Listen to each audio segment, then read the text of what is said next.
भूतपूर्व हुने बित्तिकै न्यायाधीशलाई पनि आजन्म पाल्नुपर्ने, भूतपूर्व हुने बित्तिकै प्रधानमन्त्रीलाई पनि आजन्म पाल्नुपर्ने, भूतपूर्व हुने बित्तिकै गृहमन्त्रीलाई पनि आजन्म पाल्नुपर्ने। पञ्चायतको 30 वर्षे राजनीतिक इतिहासमा पहिलो जनजाति प्रधानमन्त्री त्यसैभित्र हो। अब हामी चाहिँ निर्वाचित जनजाति पहिलो जनजाति प्रधानमन्त्री लिङ्गदेन बनाऊ भनिरहेका छौँ। धार्मिक अभियन्ता र पछिल्लो समयमा राष्ट्रिय प्रजातन्त्र पार्टीको कार्यकर्ता पनि भन्नु पर्ला अभिषेक जोशीज्यू नागरिक अनलाइन टिभीमा हार्दिक स्वागत छ तपाईलाई। जय शम्भु हजुर। तपाईलाई इग्नोर गरियो, व्यवस्था गरियो भने एउटा मत पनि सामाजिक सञ्जालमा आइराखेको छ क्या। यसमा के भन्नुहुन्छ? ज्ञानेन्द्र साई प्रवक्ता हुने, अभिषेक जोशी केही पनि नहुने, के हो राप्रपा यस्तो भन्छन् नि त। त्यसो होइन, उहाँसँग मेरो तुलना गर्न मिल्दैन। उहाँ भनेको अब करोडौं नेपालीहरूले चिनेको एउटा चाहिँ भ्रष्टाचार उन्मूलनको लागि जीव ज्यान नै जोखिममा पारेर हिँडेको व्यक्ति हो। म चाहिँ खास मलाई त्यस्तो राजनीतिमा एकदमै सक्रिय हुनुपर्छ, जिम्मेवारी लिनुपर्छ भन्ने चाहिँ लाग्दैन। हामीले चाहिँ समर्थक भएर पनि काम गर्नुपर्छ र काम गर्नको लागि पद नै चाहिन्छ भन्ने कुरो हुँदैन। त्यसकारणले पनि यो मैले पहिलेदेखि नै मलाई पद चाहिँदैन, म एउटा समर्थकको रूपमा चाहिँ पार्टी प्रवेश गर्छु र समर्थककै रूपमा रहन्छु भनेर नेतृत्वलाई सुरुमै भने हो। पार्टी प्रवेश गर्नुभन्दा अगाडि पनि भने हो, पार्टी प्रवेश गरिसकेपछि पनि भनेको हो।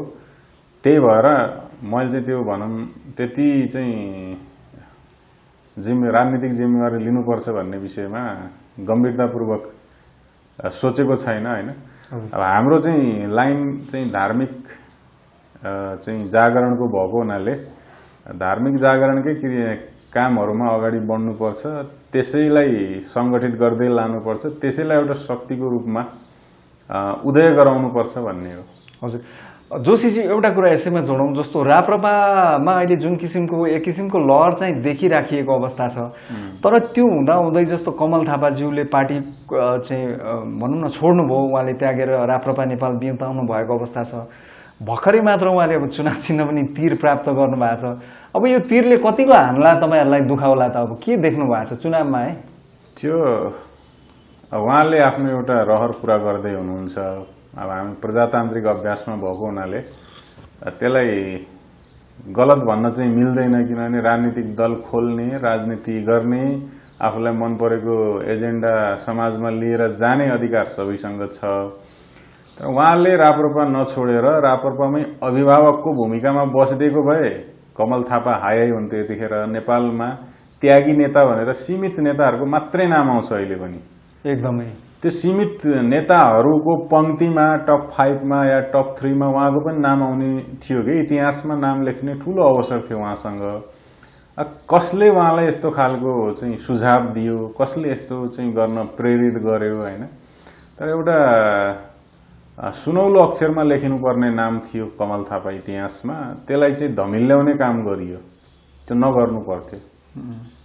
त्यसले नेपालको खास गरेर यो धार्मिक जुन अभियानहरू छन् नि, धार्मिक आन्दोलन जुन छ भनौँ र संघीयता विरोधी जुन आन्दोलन छ, राज संस्था फर्काउने जुन आन्दोलन छ, जुन अभियान छ, जुन मोर्चाहरू छन्, तिनीहरूलाई पनि यसले अलिकति भए पनि कमजोर बनाउने काम चाहिँ। त्यो त अब कमल थापाले राज संस्थाको कुरै गर्न छोडिसकेपछि त त्योसँग त उहाँको कुनै सम्बन्ध नै भएन नि, होइन? त्यही त त्यो पाटो छोडिदिँदा, चटक्कै छोडिदिँदाखेरि पनि अलिकति भए पनि त्यसमा पनि के भन्छन् धक्का त पुग्छ नै, सानो भए पनि धक्का त पुग्छ नै। र संघीयताको सवालमा, धर्मनिरपेक्षताको सवालमा पनि त कमल थापा एउटा प्रखर वक्ता त हो नि त हैन, एउटा कुशल राजनीतिज्ञ त हो। तर उहाँको क्षमताको पूर्ण रूपले सदुपयोग हुने ठाउँ त राप्रपा नै थियो। जिरोबाट सुरु गर्छु भनेर हिँड्दाखेरि म चाहिँ उहाँलाई जसले यो सल्लाह दियो त्यो सल्लाह दिने मान्छेहरू चाहिँ गलत परे भन्छु। उहाँलाई चाहिँ यो सल्लाह नदिएको भए राम्रो हुन्थ्यो। कमल थापालाई एकदम उहाँलाई राप्रपामै राजेन्द्र लिङ्गदेनको अभिभावक भएर बस्नको लागि सल्लाह दिएर राजेन्द्र लिङ्गदेनले केही गलत कामहरू गर्नुभयो या गलत स्टेपहरू चाल्नुभयो या गलत चाहिँ अभिव्यक्तिहरू दिनुभयो भने त्यसलाई सच्याउने हैन, त्यसमा चाहिँ कसरी परिपक्वता ल्याउने, कसरी चाहिँ संगठनलाई झन बलियो बनाउँदै लाने, कसरी चाहिँ यसलाई नेपालको नम्बर 1 राजनीतिक दल बनाउने, कसरी चाहिँ राप्रपाले बोकेका एजेन्डाहरू देशको हितमा छन्, जनताको हितमा छन्, यसले हाम्रो राष्ट्रिय र अन्तर्राष्ट्रिय छवि सुधार्न ठूलो मद्दत गर्छ भन्ने पाटोमा भूमिका खेल्ने, त्यतापट्टिको दायित्व जिम्मेवारी जिम्मेवारी वहन गर्ने मौका त थियो नि त। त्यो बाटोबाट हिँडेको भए त उहाँको नाम त राप्रपाको राजनीतिक इतिहासमा र नेपालको राजनीतिक इतिहासमा, नेपालको धार्मिक इतिहासमा पनि कमल थापा यस्तो एउटा एकजना चाहिँ त्यागी नेता हुनुहुन्थ्यो भनेर सुनौलो अक्षरले लेखिने सम्भावना चाहिँ थियो। त्यो गुम्यो, गुमाउनु भयो नि। अब के गर्ने त? अब भविष्यले उहाँलाई कसरी सम्झिने? उहाँको पार्टीको तर के भनौँ न, एउटा जुन उहाँले सुरुवात गर्नु भएको छ फेरि त्यसलाई, त्यसले चाहिँ आकार लिने अर्थात् एउटा स्थान लिने सम्भावना देख्नुहुन्छ नेपालको राजनीतिमा? तत्काल नै चाहिँ म सम्भावना देख्दिनँ। जस्तो उहाँ एमालेसित मिलेर पनि जाने भन्ने कुरा त्यो त यस्तो छ नि, यस्तो छ बार्गेनिङको लागि भने, जस्तो राजेन्द्र लिङ्गदेनज्यूसँगै पनि कतिचोटि हामीहरूले कुरा गर्दा उहाँले भन्नुहुन्थ्यो क्या, कुनै पनि राजनीतिक दलले हामीसँग गठबन्धन गरौँ भनेर किन आउँछ? हाम्रो आफ्नो शक्ति देखेपछि नै आउने हो। अब हाम्रो आफ्नो शक्ति हामीले देखाउन सकेनौँ भने कसैले पनि ल तिमीलाई म बोक्छु भनेर त आउँदैन, या तिमी र म सँगै मिलेर निर्वाचनमा जाउँ भनेर त आउँदैन भनेर उहाँले भन्नुहुन्थ्यो। त्यो कुरा हो नि त। कमल थापा र केपी शर्मा ओलीले के को लागि गठबन्धन गर्ने? केपी शर्मा ओलीले त ल कमल थापालाई 2-4वटा सिटको ग्यारेन्टी गर्नु होला। कमल थापाले केपी शर्मा ओलीको कतिवटा सिट सुरक्षित राखिदिन्छु भनेर ग्यारेन्टी गर्न सक्नुहुन्छ त? किन गठबन्धन भनेको त लेनदेनको कुरा हो नि। त्यो लेनदेनको कुरा हुँदाखेरि देन मात्रै हुने, लेन नहुने भयो भने को आउँछ टाँसिनलाई? को आउँछ त हामी गठबन्धन गरेर जाउँ भन्नको लागि? त्यसकारणले यो एउटा प्रिडिक्सन मात्र हो कि केपी शर्मा ओलीले बोक्नुहुन्छ कि भनेर। तर केपी शर्मा ओली नेपाली राजनीतिको त्यति कच्चा खेलाडी हुनुहुन्छ जस्तो मलाई चाहिँ लाग्दैन। जस्तो फर्क्यौँ राप्रपामै, राप्रपाले जुन किसिमको अहिले अब नयाँ अध्यक्षसँगै एउटा चर्चा, चौतर्फी चर्चा पनि छ यति बेला। चुनावको माहौल, अब स्थानीय चुनाव त लगभग आइसकेको नै अवस्था छ। अब यो श्रृङ्खला नै छ होइन, प्रदेश सङ्घको चुनाव हुने नै छ भनेपछि राप्रपाको अवस्था सुधारिन्छ भन्ने कुरामा चाहिँ तपाईँहरू विश्वस्त नै हुनुहुन्छ होइन? तर कुन लेभलसम्म सुधारिन्छ भन्ने कुरा, पहिला चाहिँ तपाईँको 1 सिट संसदमा जितेको सङ्घीय संसदमा हो भनेदेखि अब 2 हुने हो कि, अर्थात् कुन लेभलमा तपाईँले हेर्नु भएको छ? अहिले जनताको क्रेज राप्रपाबाट पार्टीपट्टि बढेको हुनाले एउटा कुरो प्रष्ट के हुनु पर्यो सबैजनाले भने, एजेन्डालाई नेपाली जनताले मन नपराएको होइन रहेछ।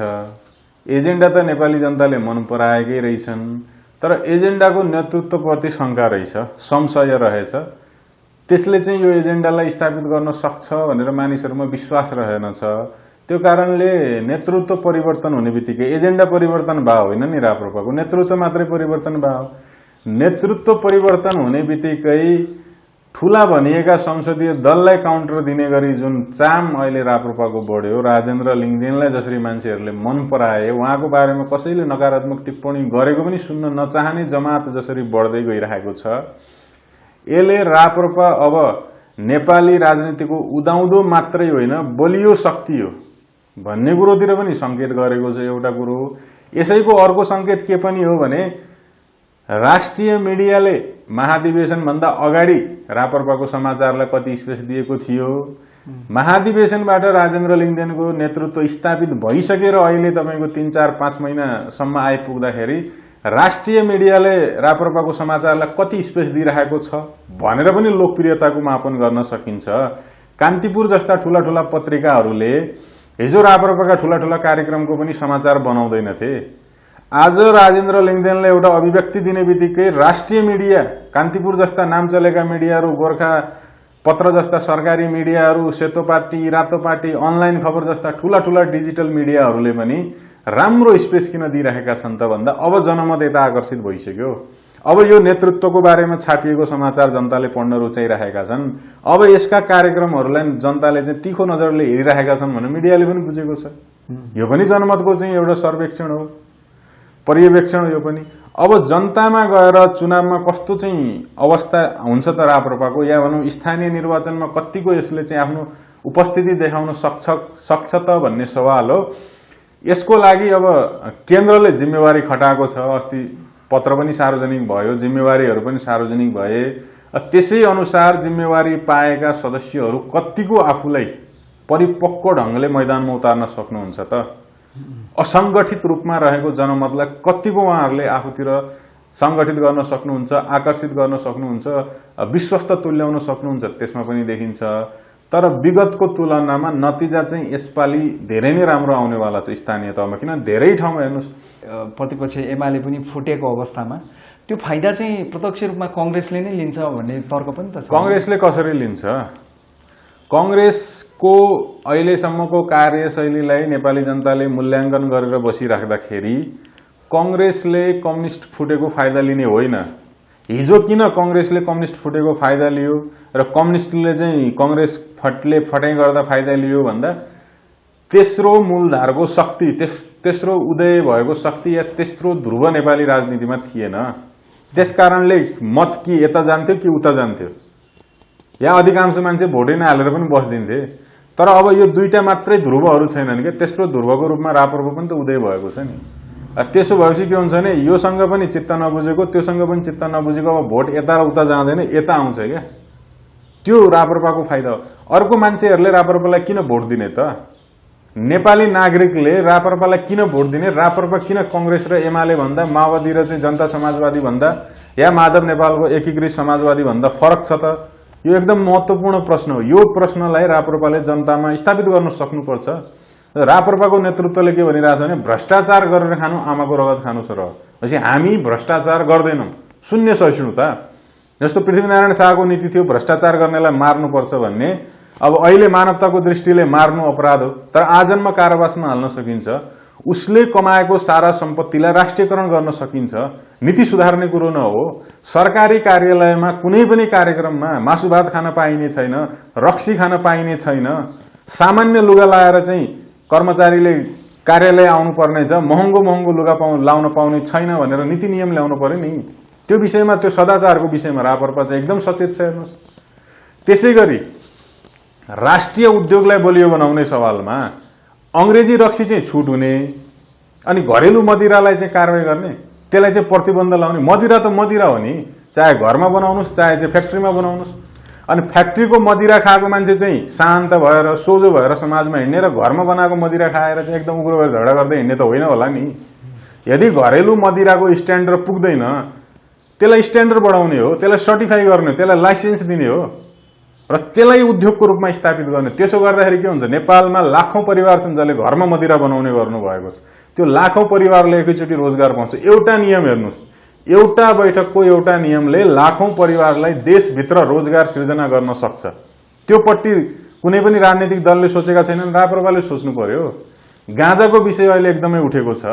गाँजाबाट कपडा बन्छ, तेल बन्छ, गाँजाको दानाको अचार खाइन्छ, औषधि बन्छ भनेर विभिन्न के भन्छ अध्ययनहरूले, अनुसन्धानहरूले प्रमाणित गरिसकेको छ। कतिपय देशमा गाँजालाई चियाको रूपमा लिइरहेको अवस्था छ। त त्यो समग्र कुराको अध्ययन गरेर गाँजालाई उद्योगको रूपमा स्थापित गर्नु पर्यो। हजारौं परिवारहरू त्यहाँबाट रोजगार पाउँछन्।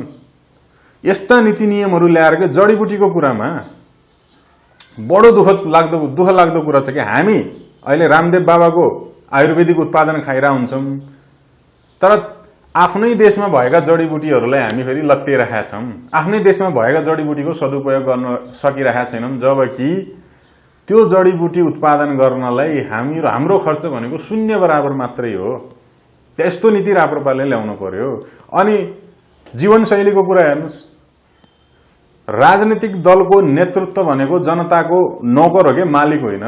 जनताको सेवा गर्छु भनेर संसदमा गएको, अनि जनता चाहिँ गुन्द्रीमा सुत्न पनि नपाउने, जनता चाहिँ एकमुठो साग र चाहिँ भात खाएर गुजारा चलाउने, अनि त्यही जनताले पठाएको मान्छे, त्यही जनताले मेरो सेवा गर भनेर पठाएको चाहिँ नेतालाई फेरि विलासी जीवन चाहिने, 84 प्रकारका व्यञ्जन चाहिने, सुत्नलाई लाखौंको खाट चाहिने, अनि हातमा लाखौंको घडी लाउनु पर्ने, हातमा लाखौंको मोबाइल बोक्नु पर्ने, हजारौं रुपियाँ पर्ने जुत्ता लाउनु पर्ने, हजारौं रुपियाँ पर्ने कोट लाउनु पर्ने, त्यस्तै महँगो चस्मा लाउनु पर्ने, करोडौं रुपियाँको गाडी चढ्नु पर्ने आवश्यकता के छ र? जब एउटा मजदुरी गर्ने नेपालीले 15,000 देखि 30,000 रुपियाँ महिनामा कमाएर आफ्नो परिवार पाल्न सक्छ भने त्यो मजदुरको करले पालिएको सांसदले पनि 15 देखि 20,000 रुपियाँ महिनाको लिएर म मेरो राजनीतिक खर्च चलाउँछु, म मेरो पारिवारिक खर्च चलाउँछु, म मेरो सामाजिक दायित्व निर्वाह गर्छु भन्ने संकल्प ल्याओस् न। त्यो काम राप्रपाले गर्न पर्यो क्या। यसकारण राप्रपालाई जनताले पत्याउनु पर्यो। या भनौँ यस कारण यो यस्तो खालको सुशासन स्थापित गर्न राप्रपालाई जनताले मत दिनु पर्यो। जस्तो राष्ट्रपतिको र राजाको तुलना गर्छन् हेर्नुहोस्। कतिपयले के भन्छन् भने यो 21औं शताब्दीमा एउटा जहानिया परिवारको कुरो नगर, वंश व्यवस्थाको कुरो नगर, वंशले राज गर्ने कुरो नगर भन्छन्। तर राष्ट्रपति प्रणाली हाम्रो लागि कति महँगो भइरहेछ भन्ने कुरो हामी त्यसको मूल्याङ्कन गर्न चाहँदैनौँ, त्यो प्रति हामी दृष्टि दिन चाहिरहेको छैनौँ। राष्ट्रपति भूतपूर्व भो घरकोले बनाउने सरकारले, सरकारको पैसा भनेको जनताको कर होइन। त्यो राष्ट्रपतिलाई गाडी चल्नलाई चाहियो, त्यो गाडी कसले दिने? सरकारले दिने। उसको मेडिकल खर्च बेहोर्ने, उसको सुरक्षा खर्च बेहोर्ने, उसका तमाम खर्च सरकारले बेहोर्ने। त्यो सरकार भनेको हो त, त्यो सरकार भने त हामीले पठाएका मान्छेहरू। ती मान्छेले ती नीति बनाउँदाखेरि त्यो खर्च कसको पैसाले गर्ने? त हाम्रो पैसाले गर्ने। अनि भूतपूर्व हुने बित्तिकै न्यायाधीशलाई पनि आजन्म पाल्नुपर्ने, भूतपूर्व हुने बित्तिकै प्रधानमन्त्रीलाई पनि आजन्म पाल्नुपर्ने, भूतपूर्व हुने बित्तिकै गृहमन्त्रीलाई पनि आजन्म पाल्नुपर्ने, भूतपूर्व हुने बित्तिकै प्रहरी के पूर्व महानिरीक्षकहरूलाई आजन्म पाल्नुपर्ने, पूर्व सेनापतिलाई आजन्म पाल्नुपर्ने, या अर्को कुनै संवैधानिक पदमा बसेको होला त्यसलाई आजन्म पाल्नुपर्ने। यो बाध्यता हामी कहाँ किन? हामी आफै के भन्छौँ भने विकास गर्नको लागि हामीसँग पैसा छैन भन्छौँ। तर हामी आफै फेरि के गर्दैछौँ? फजुल खर्च गर्दैछौँ। हो त्यो फजुल खर्च पुरै कटौती गरेर त्यो फजुल भइरहेको खर्चलाई यता जनताको हितमा प्रयोग गर्नु पर्यो। जनताको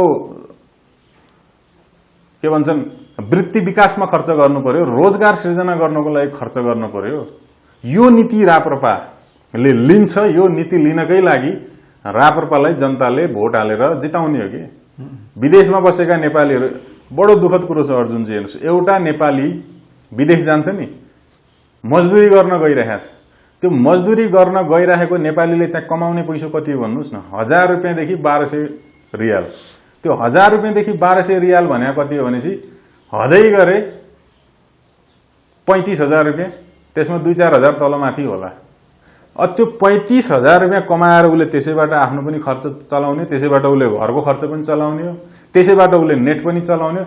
गर्दाखेरि 35,000 रुपियाँ कमाएर उसले घर पठाउने भनेको 27-28 हजार रुपियाँ या 25,000 रुपियाँ आसपास, त्योभन्दा बढी पठाउन सक्दैन। अनि 25,000 यहाँ घर पठाउँदा फेरि त्यही 25,000 घरमा खर्च भइरहेछ। बचत के हो? त्यही 5-7 हजार रुपियाँ 8-10 हजार रुपियाँ बचत, त्यो पनि कसैको हुन्छ कसैको हुँदैन। नेपाल सरकारले एउटा सामान्य युवकलाई मजदुरी गर्नको लागि तिमी विदेश जानु पर्दैन, 35,000 रुपियाँ यही तिम्रो लागि म जेनेरेट गर्छु भनेर त्यो नीति बनाउन नसक्ने, त्यो खालको चाहिँ अवसरहरू दिलाउन नसक्ने, अनि फेरि यिनीहरूकै पछाडि कहिलेसम्म दौडिराख्ने भने। त्यस कारणले पनि यस्ता यी सुशासनका कुरामा, रोजगारको कुरामा, शिक्षाको कुरामा, स्वास्थ्यको कुरामा, अर्थनीति सुधार्ने कुरामा, प्रशासनिक खर्च सुधार्ने कुरामा, सामान्य जीवनयापन गर्ने कुरामा, जनताका समस्या सम्बोधन गर्ने कुरामा राप्रपालाई आँखा चिम्लेर भोट हालौँ भन्छु कि म चाहिँ। जोशीजी, एउटा कुरा जस्तो भर्खरै मात्र हाम्रो छिमेकी राष्ट्र भारतको पनि विभिन्न चाहिँ प्रान्तहरूमा 5वटा जति स्टेटमा चुनाव भएको थियो। त्यो चुनावको एउटा महत्त्वपूर्ण पक्ष चाहिँ के रह्यो भने खास गरिकन पन्जाब, जहाँ चाहिँ तपाईँको आम आदमी पार्टी जो दिल्लीमा चाहिँ शासन गरिराखेको छ अत्याधिक बहुमतको साथ, पन्जाबमा पनि त्यो देखियो। अब मुद्दाको हिसाबले त त्यो आम आदमी पार्टी र राप्रपामा धेरै फरक होला, तर जसरी त्यो पार्टी त्यहाँ पनि भनौँ न एउटा मूलधारका राजनीति गरिराखेका पार्टीहरूलाई चाहिँ अझ कङ्ग्रेसको एउटा गढ भनिने पन्जाबमा जसरी उदय भयो, योबाट राप्रपाले पनि केही प्रेरणा चाहिँ लिन सक्ला होइन? अर्थात् हाम्रोमा पनि त्यो कुनै सिनारियो बन्दैछ। सुशासनको विषयमा 2-4वटा कुरा हामी नेपालीहरू आफ्नो कुरामा गर्व गर्न जान्दैनौँ अर्जुनजी। यो बडा दुःखद कुरो। हेर्नुहोस्, तपाईँ हामी आफ्नै पुर्खालाई निहालौँ। हामी उहाँहरूले के गर्नुहुन्थ्यो? अनावश्यक खर्च गर्नु हुँदैन, अलिअलि भए पनि बचत गर्नुपर्छ भन्ने उहाँहरूको नीति हुन्थ्यो। सामान्य खानपान हो कि नेपालीहरूको, सामान्य लवाई खवाई हो, सामान्य बसोबास हो। त्यसबाट हामीले सिक्नु पर्यो। जसरी एउटा परिवार भविष्यमा खर्च चाहिन्छ भनेर, बालबच्चा पढाउनुको लागि भनेर, रोग व्याधिको लागि उपचार चाहिन्छ भनेर, या इमर्जेन्सी खर्च चाहिन्छ भनेर बचत गर्छ नि, सामान्य तरिकाले बाँच्नुपर्छ भनेर, त्यसरी राज्यले सिक्नुपर्छ। त्यो हाम्रा पुर्खाहरूले निर्माण गरेको विधि, आफ्ना चिजहरूलाई भरसक प्रयोग गर्ने, आफूलाई चाहिने चिज आफै उत्पादन गर्नुपर्छ भन्ने नीति हो कि हामीहरूको। अब त्यो हामीले बिर्स्यौँ, फिटिक्कै बिर्सिदियौँ। अनि त्यही कुरो कहीँ प्र्याक्टिस हुँदाखेरि ओहो यो त गजबै भएछ भनिरहेछौँ कि हामी। आम आदमी पार्टीले कुनै चमत्कार गरे होइन नि। उनीहरूका पुर्खाले या भनौँ हाम्रा पुर्खाले जे गरिराख्नु भएको थियो त्यही कुरालाई उसले अहिलेको वर्तमान समाजमा ढालेर गरेन हो। बिजुली फ्री गरिदियो, पानी फ्री गरिदियो, होइन, स्वास्थ्य फ्री गरिदियो, भ्रष्टाचार न्यूनीकरण गरिदियो, सबैतिर सुरक्षाको दृष्टिले महत्त्वपूर्ण सीसीटीभी क्यामेराहरू जडान गरिदियो, सुशासनलाई महत्त्व दियो। केजरीवालको हेर्नुहोस् न, लवाई खवाई हेर्नुहोस् न, सामान्य एउटा भारतीयको भन्दा पृथक छैन नि। हो हाम्रो पनि त्यही होस् भन्ने कुरो हो नि। यो नेता हो भनेर टाढाबाट चिनाउनु आवश्यक छैन नि। कामले चिनिने हो मान्छे, उसको पहिरनले चिनाउने होइन। हाम्रो त के छ भने फलानु चाहिँ फलानु पार्टीको नेता भने पहिरनले चिनिनु पर्यो क्या। टाई लाएर, कोट लाएर, कपालमा जेल लाएर, चिल्लो चिल्लो गाला बनाएर हिँड्यो भने नेता। सामान्य मान्छेको जीवनशैलीमा हिँड्यो भने त्यो चाहिँ नेता होइन। त्यस्तो खालको यो जुन सोच बनाइएको छ, भाष्य बनाइएको छ, यसलाई भत्काउनु पर्छ। एउटा इँटा बोक्ने मजदुरले पनि तपाईँको अनुहार हेर्दाखेरि यो चाहिँ मेरो नेता हो है, यसको जीवनशैली चाहिँ मेरो जस्तै छ है, यसको भान्सामा पनि त्यही पाक्छ जो मेरो भान्सामा पाक्छ, यो पनि त्यही ठाउँमा सुत्छ जस्तो ठाउँमा म सुत्छु, यानि म गुन्द्रीमा सुतिरहेको छु यो पनि गुन्द्रीमा सुतिरहेको छ भनेर गर्व गर्ने ठाउँमा चाहिँ लानुपर्छ। एउटा नेपाली बिचरा साइकल चढ्ने हैसियत छैन अहिले। यो काठमाडौँको फुटपाथमा म हिँड्छु भन्दाखेरि फुटपाथमा हिँड्न गाह्रो परिरहेको अवस्था छ। बस चढ्न पर्यो भने बसमा यत्तिकै मान्छेहरू हुन्छन्, झुन्डिन पर्ने अवस्था छ।